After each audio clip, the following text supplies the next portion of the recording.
Hello there, Fabienne Fredrickson from Bold Heart Business and boldheart.com. I want to talk to you about some things that stop you from growing your business to an exponential level. As you probably know, I help people get to 10K a month consistently and then eventually to seven figures with their life back and creating big impact in the world through their business. And when thinking about really exponentially growing their business, some people get stopped in their tracks and say, I actually don't want to grow that much.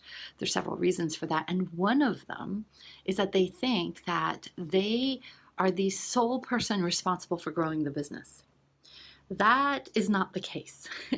You don't have to be the only person slaying the dragon. And here's what I mean. When you have the right team, right? When you know the right positions to fill on your team and the right way to hire people and the right way to manage them and hold them accountable, you are not the only person who is responsible for growing your business. Your team is. And here's what I mean. There's a concept that we teach our Bold Heart business members, and it's the concept of intrapreneurship. Yes, you are an entrepreneur, but there are people who would be delighted to work with you, who are very talented and very skilled at growing a business, but they don't want to have their own business. You see, they don't want to deal with payroll and marketing and being responsible for rent or, all the things that you and I do to keep our doors open. But they want to, in a good way, clock in and clock out and do really epic work within somebody else's business. Not everybody's like that, but there are many intrapreneurs, somebody who will work within your business and treat it as if it were their own. And when I discovered this concept kind of by accident, I realized that it is what creates exponential growth. If you set a big vision or a big goal in your business and you realize that everybody around you, everybody who works with you, for you, with you, alongside you, as I like to say, when it becomes their vision and their goal too, there is exponentially bigger implementation.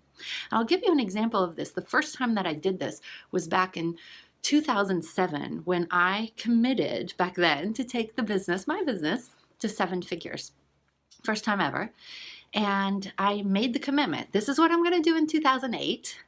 I'm going to really increase my impact and get rewarded financially as a result. And I knew what I wanted to accomplish. I knew how we would do it. And now I needed people to help me. So I actually flew in my two virtual assistants, one from California and one, I think maybe from Ohio.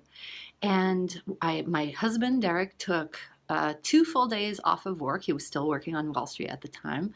And the four of us in a hotel conference room built out the entire plan for how to get to seven figures. And what I tasked them to do that. I didn't shoulder the whole thing on my own. I said, this is what we're going to do. This is how we're going to do it. And you'll help me do it. And they were delighted because they love being part of something bigger than themselves. They're not the only ones. There are many intrapreneurs, people who want to help you. They just don't want to run a big business on their own. So if you've ever stopped yourself from playing so much bigger in your business because you think you're going to shoulder the whole thing by yourself, it doesn't have to be that way. I would love to teach you how to get some intrapreneurs in your business and help so that they help you really get to the next level of impact and significance in the world. And you don't have to do it by yourself. So that's your inspiration for today, to start thinking much bigger because you don't have to do it alone. All right. See you next time. Sending you all my love. Bye.